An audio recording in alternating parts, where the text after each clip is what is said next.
এখন বাজে সন্ধ্যা প্রায় ৬টার মতন। তো আমরা এখন যাব আমাদের একটা জায়গায় নেমন্তন্ন আছে সেখানে। তো আমরা তো রেডি হয়ে গেছি। এখন তিতলিকে রেডি করাচ্ছি। আর তিতলি তো কি বলবো, ঘুম থেকে উঠেছে, অনেক বায়না করছে। আর আমরা যার বাড়িতে যাব সে হচ্ছে আমার কলেজ ফ্রেন্ড আর আমার স্বামীর সাথে একই ডিপার্টমেন্টে জব করে। তো আমরা বাড়ি থেকে একটু তাড়াতাড়ি বেরিয়ে যাচ্ছি কারণ আমার শাশুড়ি মা বাড়িতে একা আছে। আমার জাতারাও বাড়িতে নেই, বাপের বাড়িতে বেড়াতে গিয়েছে। সেই জন্য তাড়াতাড়ি ব্যাকও করতে হবে। হ্যাঁ, বাবার মতন খোলা থাকতো। মা গো, কি কথা গো। আচ্ছা আচ্ছা ঠিক আছে, বাবার মতন খোলা।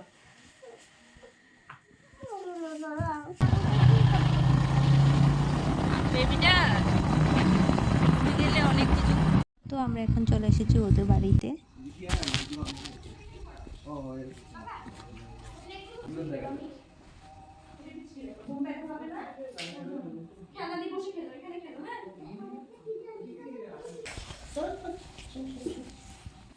দেখবে, এই যে দেখো সুন্দর।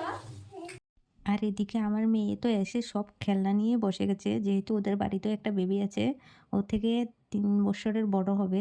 তো এই যে দেখো, ওর জন্য আর কোনো এখানে আর কোনো টেনশানে নেই, ও একটা খেলার সাথে পেয়ে গেছে। তো ওরা দুজন খেলছে আর আমরা দুজন গল্প করছি। তো যাই হোক, এবার চলে এসেছে রান্নাঘরে। রান্নাঘরে এসে আগে মাংসটা বসিয়েছে, তো মাংস রান্নাও প্রায় কমপ্লিট হয়ে গেল। আর এদিকে ওরা দুজন খেলছে, এখানে রুটি বানানো হচ্ছে। তো আজকে রান্নার মেনুতে থাকছে রুটি, মাংস, ডিম পেঁয়াজি, বেগুন ভাজা আর পাঁপড়, শসা, বাস এতটুকুই। তো এতটুকু বলতে এইটুকু করেছে যে এটাই অনেক, কারণ ও বাচ্চাটাকে সামলিয়ে একা হাতে সব কিছু করেছে। আমি বলেছিলাম অনেকবার যে একটু হেল্প করে দিই। না, ও বলছে না না দিদি, তুমি তো বাড়িতেও করো, কিচ্ছু হবে না, আমি করে নেব। তো করে নিয়েছে।